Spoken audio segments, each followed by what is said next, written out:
Igwe anyị ekene o. Biko ọ ya amasịkwana anyị ka amata onye Igbo. Okay. Mụnwa bụ eze ndị Igbo n'Ijechaland. Okay. Ilecha n'Ijechaland. Okay. Ya bụ from Osun State. Okay. Ịma na amalụ mmadụ amaghị afọ ya. Ịma na ozubeghị oke. So. Okay. Mụnwa bụ Igwe Wilfred ọzọ. Eze ndị Igbo n'Ijechaland dịka m si wee kọwaa. Okay. Nke a na-echeta azụ maka nke ọzọ ahụ. Maka na anyị na-agwaghị okwu na onwe ya bụ ọzọ. So emechaa kọwa nke ahụ ọfụma. N'ụbọchị nke taata nwa anyị fụrụ ka ị na-amachara na-egocheri wee hapụ Osun steeti wee bịa Ondo steeti. Wee na-asị gịnị bụ gị maka ife ọbụla mere Igwe hapụ throne all the way from Osun steeti wee bịa Ondo steeti mana ọ bụghị obere ife. So ka anyị mata ndị mkpirisi gịnị mere. Okay, na nke mbụ bụ na onye a na-eme onye anyị nọ na palace ya bụ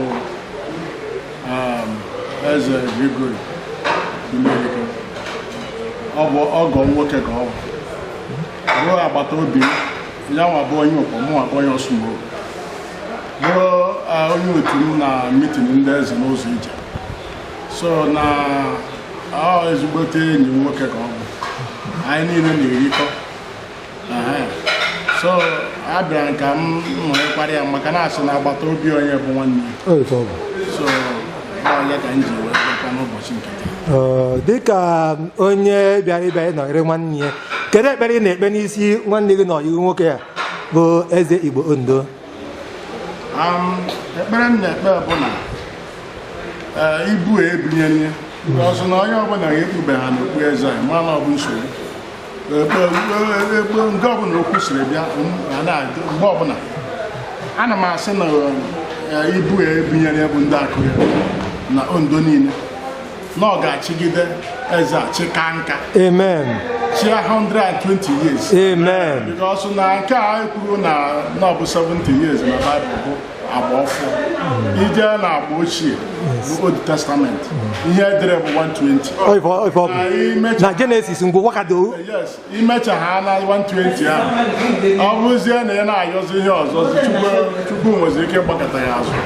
So na ihe mụnwa na-egbu ichie bụ long life and prosperity. Amen. Ọ ga-anọ 120 good years. Ọ mụcha ya na throne a.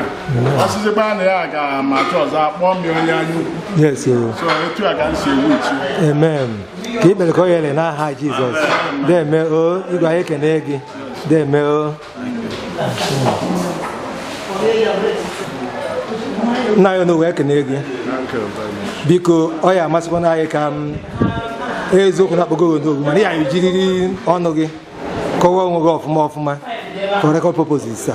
Well, aha m High Chief Cyril Anyaku Ideji Akwụwanụ na Amaruru Olowu gburugburu na Ondo State. Okay. Ụbọchị nke taata nụnwa anyị fụrụ ka Igbo na ụmụ na-agbakọ na Palace na Ondo State dịka onowu ndị Igbo nke Ondo State. Enwere asị ka ịkọwara anyị na mbụ ọ gịnị na-eme, ịkọwachara anyị ife na-eme, ịkọwaziara anyị ka obi si wee dịrị gị. Ihe anyị kwụ wee gbakọ anụ obi Igwe tata bụ anyị na-ekele Chineke nke ukwuu maka ndụ nke o demere anyị iji mee 10 years ejiri wee chi Igwe. Ọ ka anyị na-eme mmemme ya n'ụbọchị tata. So anyị na-enye Chineke kere anyị nnukwu ekele for that. Okay. So and obi dị m aṅụrị too much maka ịdịgide ndụ wee ruo that 10 years. Maka o mere ndị gị soro anyị mee mmemme ahụ mana ha adịghịzi ndụ ruo taa. Yes. So for that anyị na-enye Chineke ekele. Thank you, sir. Thank you, sir. Na-ayọkwa ya ya sikwa otu a na-echekwa m anyị. Amen.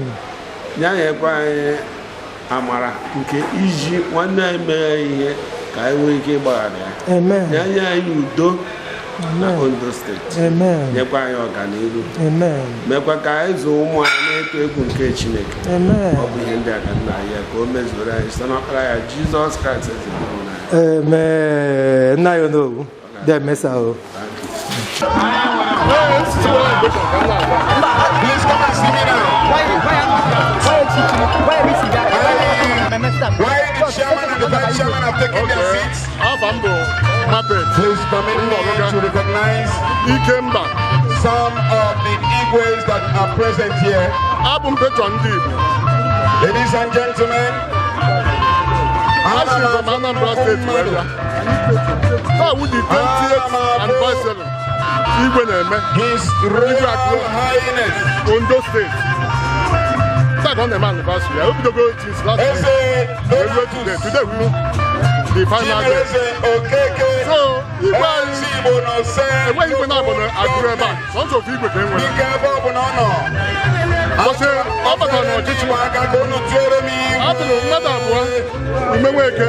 and the Igwe in person now. So, what about the election? Only a win. But since what about but I thank God that is a knowledgeable person. Oh, my natural. Oh, my beautiful.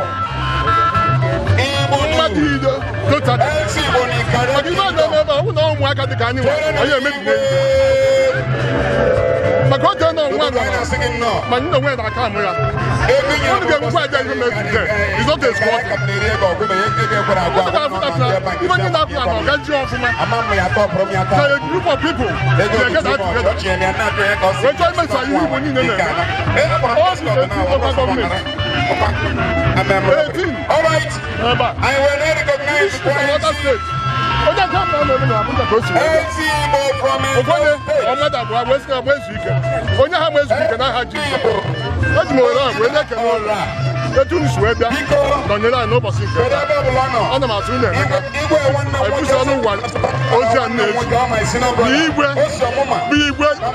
Apart from him, thank you, sir. No vacancy. Thank you, sir. Thanks so much. God bless you, sir. And not the you can see our masquerade, you can see all our people, all the cultural heritage of people are exhibited here today. So we are here to celebrate Ofala festival. Ofala is celebrated once in a time, occasionally apparently 5 years. But Igwe is celebrating today the 10th years anniversary of being in the throne as SND in the state. And you can see the Mama crowd around, you can see all the Aces, both far and near. Those from other parts of this country and those from the east. So we all here gathered to celebrate and share in the joy of the 10th years anniversary of our wedding. Last time, what's going to be your message to those people that are not comfortable with sitting on that throne? Well, my message for them is to wait for their time. They should hang on and wait, maybe by adventure.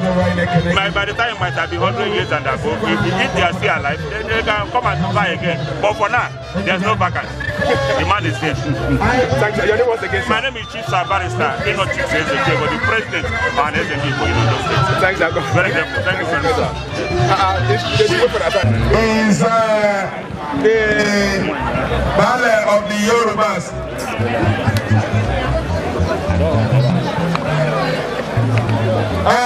Is Alhaji Abdulaziz Adebayo, the Oba of Ndi Yoruba in Enugu State. God bless you.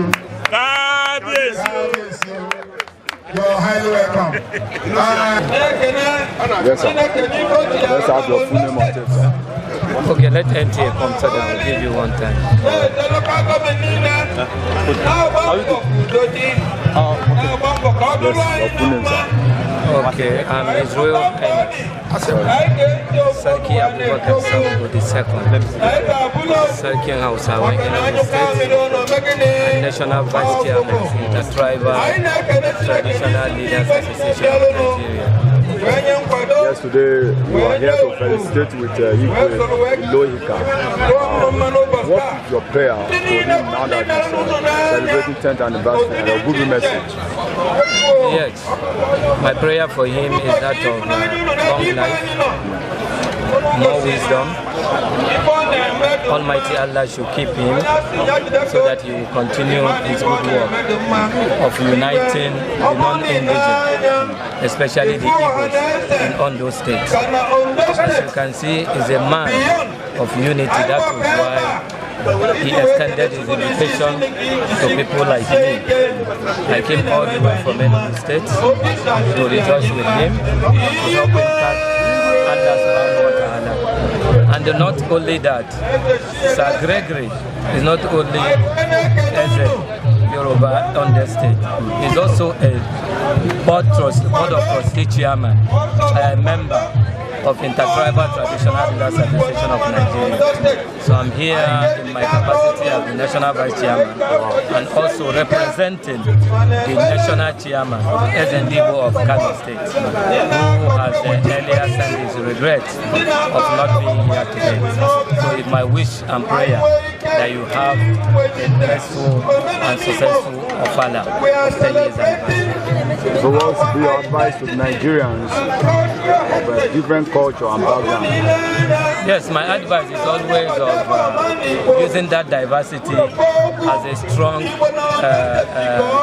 instrument of bond, national unity, so that at least we can see ourselves coming from Adam and Eve. The Igbo man will see the Yoruba man as his brother, the Hausa man will see the Igbo man as his brother. With that, we are going to build a stronger Nigeria, a Nigeria of our dream, a Nigeria of love and unity. Thank you very much. The name once again, His Highness Abubakar Yusuf Sambo, Sarkin Hausawa Enugu State, leader, Vice Chairman 1, Intertribal Leaders Association of Nigeria. You're welcome. Thank you. The chairman of the day, chairman, if not you, I can't even better chairman. I respect you, sir. Thank you so very much, the managing director of 26 Oil and Gas. You are wonderfully wonderful, sir.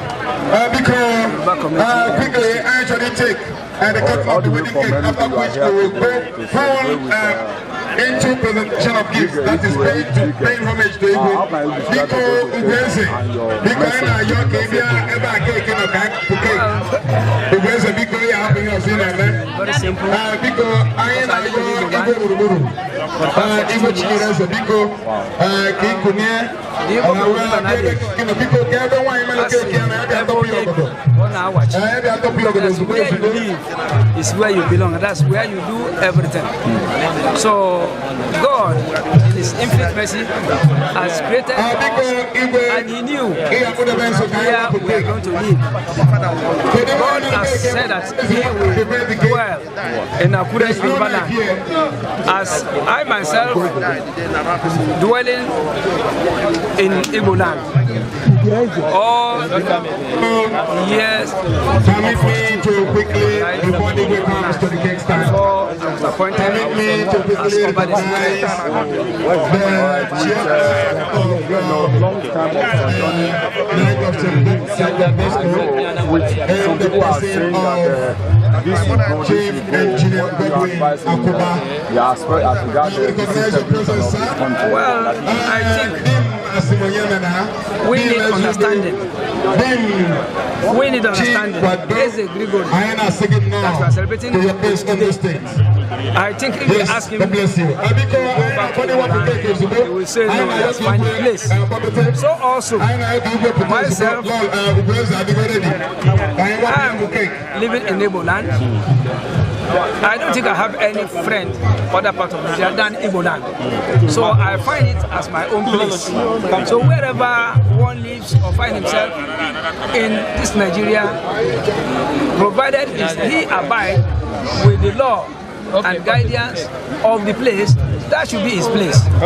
So with that understanding, I don't think we have any problem. There's no need of calling for session. I've seen it's my duty to report to the General House. I thank God that one of the heads here is an active member. I've lived all my life in Israel. In fact, we have the 4th generation of my family. My father came to Enugu Oka in 1921. 1921. He lived all his life. He died. And I took over from him. I know the culture of Igbo. I know the tradition. I speak Igbo. In Igbo tradition, we don't have any title called Asiwaju. Yes, it's noted. We don't have that. And if somebody is answering Asiwaju, his power lies within the kingdom where he was given that Asiwaju, the palace. Yes. You cannot lead a community. It is community that will lead them. And I've seen the mammoth crowd that were there. They were not bought by money, rather by love. So you are a man of people. I want to say you continue to thank your God. You are in fulfillment today. You have to thank your God for what you have seen today. You have to thank your God for the health and the love a lot of people have shown you today. The game is over. Amen. God is with the people. And God is always with the majority and the people. And we have seen that today. We are going to report back to the association. Because I know last time we called on both parties to see if we are going to mediate on peace. But today, I thank God that my fellow traditional leader here will help me in giving back the message to the larger community. Igwe, you are Osinachi Buleze. That is my title in Igbo land. That's my title. I want to thank all of us. Thank you very much. I want to thank the organizing committee. They did a wonderful job from yesterday up to today. I want to thank you for your wonderful meal, the water, whatever you presented to us. And I pray that Allah will continue to provide what we want to eat in this palace and in all our palaces. I want to say that we are going to take our leave now with the hope that the merriment will continue in God's name. Amen. God bless all of us. Amen. Sariki, thank you.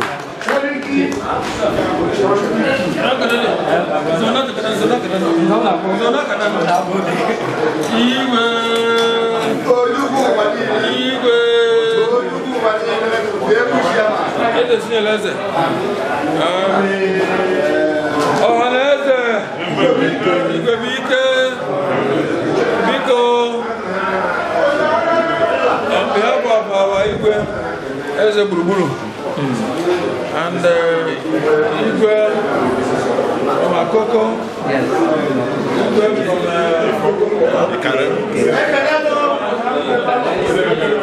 the chairman today. Yes.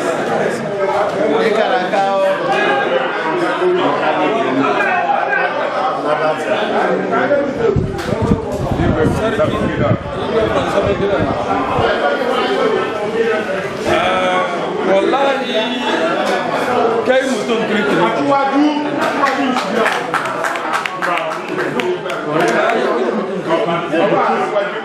biko ọnwa ibe anyị na-ekwu ọnwa ibi nre Seriki kwuru maka igwe ihe o kwuru nne anyị kwesịrị imetụ aka and anyị afụgo ọ dịka ọ masịrị history karịa anyị.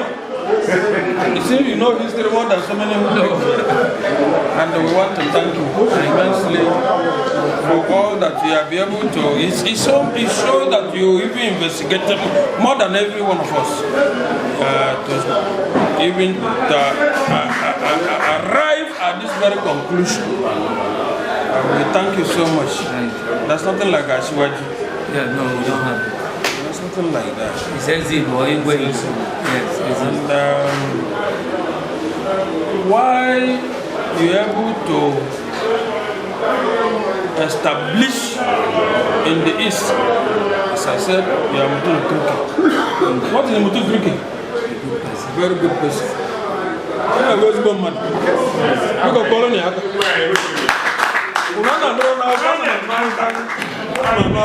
Oh, it's Makana, Show me your friend, I will tell you who you are. He's going where it's more money. When you are married, where you money. Just go. You do makina.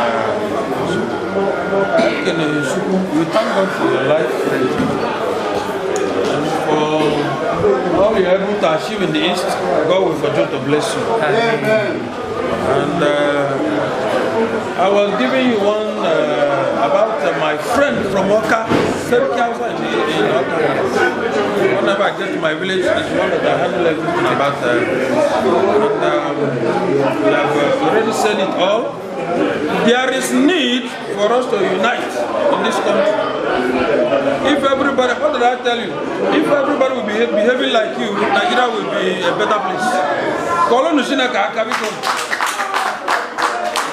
We want and we need somebody like him in the country. God will continue to strengthen you.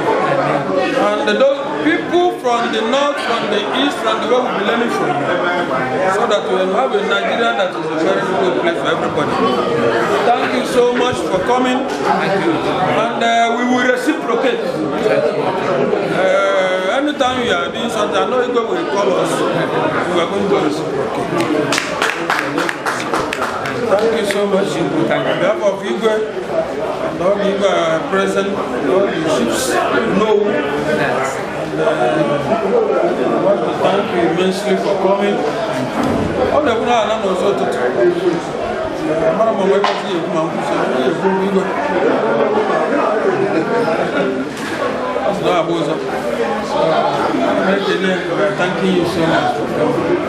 Bless your family and your vision for a good Nigerian, for a united Nigerian, for a prosperous Nigerian.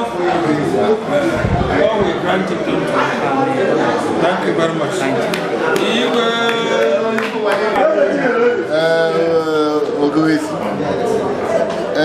In our inter-tribal leaders. Yes. Sariki Elugu is our first president. We have first vice, second vice. His first vice president. And he's a man of integrity. He's a man of integrity.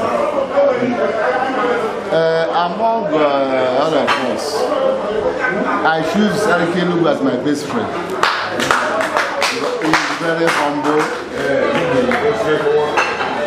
fearless, always stand on the truth. Yes, there is nothing you use to influence him. There is nothing you use to influence him. He will always stand on truth. That is why I choose him as one of my best friends. And when this issue came up, others step back. They step back, yes. But he stand behind me. Wow. He said one word. If you are if they are killing you, if they want to put you any condition, he will deal with me. Even though they want to kill everybody, he will. If they are killing people, he will make them kill me and him together. He said it. He said this in his hotel room. He said he cannot leave me. So I don't know how I will show my appreciation to him, because my heart is full of joy. Thank you. So I want every one of you to join hands and thank him. But I cannot thank him enough. But God will pay him better. Amen. And at the same time, I'm wishing him safe journey. We're going back. Sariki, I really appreciate you. God will continue blessing you more and more. In Jesus' name. Amen.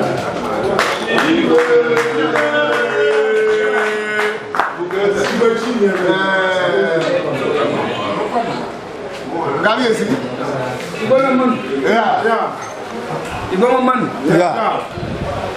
Nigeria kwezonu. Mwa aba maso Igbo. Akana emula Igbo. Nge so Igbo kete we keda me ya. Onwe ihe dị m n'obi chọrọ ikwu wee lekwa anya n'aha Igwe. Ihe nke mbụ m chọrọ ikwu aha m bụ Alhaji Abdulaziz Adebayo Ọba designated Ọba Yoruba Igbo bụ ihe m furu tata Ọba Mangari ya bụ ihe ndị ọcha na-akpọ surprise ọkwe ama m asụ maka na ụdị ihe nka m fụrụ tata arịọ m ịkọ mmadụ akọrọ ekene dị Chineke na Seriki nwanne m nwoke ọyị m nwoke nna m ihe njikọ nna m bụ o bu m ụzọ wee bụrụ onye na-achị ndị be ha o bu m ụzọ ka m gwakwa unu na ọ karịgo 30 years mụ na ya mata so ihe sọsọ ofu mkpụrụ okwu m chọrọ ịgwa Igwe nke mbụ bụ akara bụ nke mbụ mana nke a wee furu afịa ilu ehika kekwana ihe na-agba ebe ị na-aza ilu ehika so na-eme ihe onye ọbụla Chineke onye Chukwu bụrụ elu ọ ga-enwe ndị ilo ọkwefu egwu amasị egwu atụla gị ihere ga-eme ndị ilo onwe ha dị na stika ihere ga-eme ndị ilo and ụfọdụ niile a gọrọ taa Chineke ya emezue ihe adị ndụ ka nka iwe ezigbo afa ebe anyị tupu mụ na Seriki ihe anyị na-anụ maka gị ọ na-enye anyị obi ụtọ mụnwa ga-asị ijide nke iji maka na Igbo si onye asịsị jide nke o ji ọ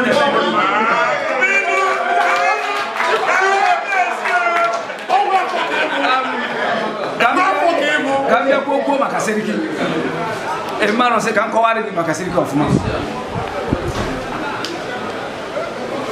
na nkọwa kemgbe nọ n'ala Igbo Enugu kemgbe 1979 this is 42 years anyị enwebugo Seriki n'Enugu ka nna ya echicha anyị enwebugo Seriki mana anyị nwebụ Yoruba ụlọ anyị ma na anyị nọ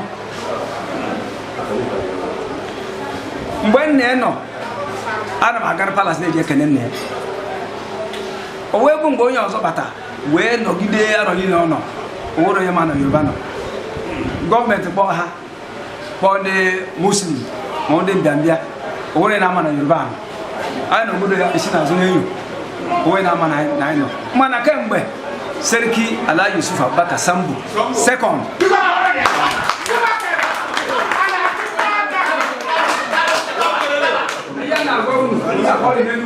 ndị Yoruba niile ọdịka ọ bụ Seriki ndị Yoruba ndị Yoruba niile kwuru n'azụ maka na ọ batazi gọọmenti nye onyinye ọkpọ mbọsị mkpọ ndị be anyị na Yoruba ga-eso wee kete unu afụgo ọ bụrụ Seriki ndị mbịambịa niile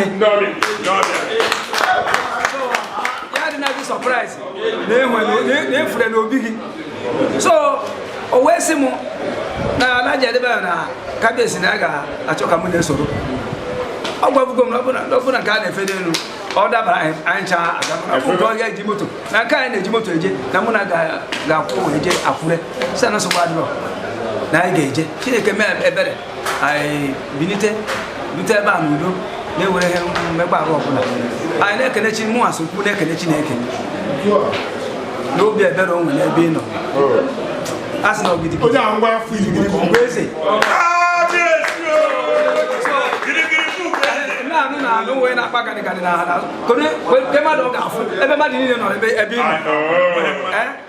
so ihe na-asị bụ Chineke ya gozie gị ya nyere ogologo ndụ maka na ogologo ndụ ahụ ụgwọ ọ bụrụ na ihe ma ọfụma ime afụ ndị mmadụ na-efuta gaba n'iru isi ike jide nke iji ọ ga-adịgwu mma n'aha Chineke kebe eluigwe onye n'ụwa mmadụ ihe niile dị n'ime na ọ ga-adịgwu masa so biko site n'ike Chineke mgbe Chineke ga-eme ihe ma ọ bụ mma ị ga-abịa otu anyị furu ya n'elu elu gị na-afụ ya otu ọ bụ Seriki ndị ugwu ndị Awụsa n'Enugu steeti ndị igwe ebe ndị igwe niile na-anọ ndị na-eso ha n'ebe a onwe ha na-eme na-anọ ebe a ya nwere akwa m eje tupu ndị be anyị asị na m ga-abịa du ha na onye ọbụla na-eme ezigbo ihe akpọrọ ya bịa n'ọgụ nkwụsị otu akasịkwa m nwa o nwere ndị sọrọ azụ madị soro m ha wee zọọ jụọ na ya so a ma ekene ndị niile n'ebe a ndị igwe niile a na-ekene unu ndị igwe niile a na-ekene unu anyị na-amụta ezigbo ihe n'aka unu maka unu jiri onwe unu jikọ onwe unu were ịhụnanya wee na-emekọ Igbo niile dị na Akure Ondo steeti Ondo steeti ndị Ọsụ steeti bịakwa ebe a Ọsụ steeti afọ m ndị si be ọdị aba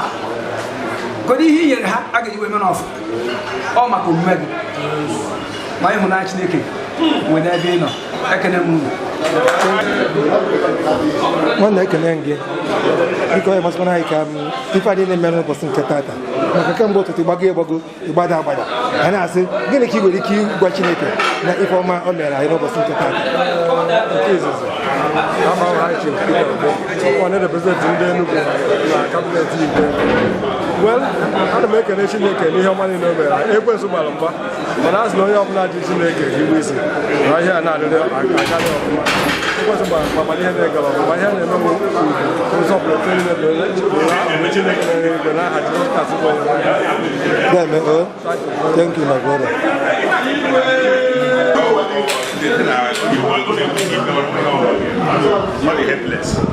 Nna ya ugwu ekene gị my president biko n'ụbọchị nke tata anụma Igbo na ụmụ gbakọrọ na Ondo steeti were na-eme mmemme wee na-asị dịka onye ndu ndị Igbo na Ondo steeti na-amasị anyị ka o nwee ife iyi agwa anyị a sị na anyị agbagide ọfara esere gwe agba na nke ahụ 10 a ga-agba nke 12 a ga-agba nke 13 14 na 15 ihe mere na ekpere etu a ka o ji adị gwanye anyị Igbo enyi anyị wee na-anụrụ ihe ọba ndị Yoruba na Enugu steeti na-anụkwu ihe Sariki gbara anyị eliga anyị ya dị n'iche ihe anyị bụ nwa Naịjirịa ihe anyị na-ekwu na eze Chinyere anyị na ọya achịka anyị nka na anyị ewepụtana Igbo niile bịazie ka anyị nje niile wepụ ihe na-enye akasị anyị ahụ ka anyị kwado na eze anyị ka ọ chịka nka ihe mere n'ụbọchị taa bụ ihe tọrọ n'anya ọ bụ eziokwu na ekwensu gbara mgba mana Chineke nwee mmeri maka na oge niile onye ọbụla ji Chineke asị na oji Chukwu ji ihe niile ihe na ayọzọ ụmụnne anyị ndị ọzọ fọrọ afọ bụ onye ọbụla pụtara ka anyị kwado gịnị ka a na-azụ ihe anyị bụ otu Igbo bụ ofu Igbo niile jikọ aka ọnụ anyị jikọ na aka ọnụ onye ọnwa mere ka ọ bụ ọkụ ka anyị kwụnyere igwe anyị na-azụ n'ihi na ọchị nyere anyị enweghị ihe anyị nwere ike ime ọchịka nka onye ọbụla nwere mwute n'ụdị ọbụla ya nwee obi mgbaghara ka anyị kpebe na eme otu anyị dị n'otu ihe ya kara anyị mana anyị dị n'otu ihe adịrị anyị mma ọganihu ga-abata Igbo abụrụ kwụsị ike onye pụta ka ọ bịa cheki Igbo ọma na Igbo kwụsị ike ana m ekele gị ịgbalị ya na daalụ ọ dakwa aka siri ike ị ga-eme biko ọ ya amasị anyị ka na mkpirisi ịkọwara anyị onye Igbo nke aha m bụ onye ọma Chris Ezia ode akwụkwọ ọhaneze ndị Igbo na Ondo steeti kedu ka obi dị gị n'ife mere ụbọchị nke tata onye ọbụla hụrụ ya emere taa obi m bụsa anwụrị bikos ọ dịgo ka ọnụ ọya abụ mana o metere bụrụ anyị na-enye Chineke ekele maka nke a otu a Chineke mechara wee mee wee mmeri ọ ya amasị anyị ka o nwee ofu abụghị ya bụrụ Chineke obi aṅụrị ka ndị abụ ya onye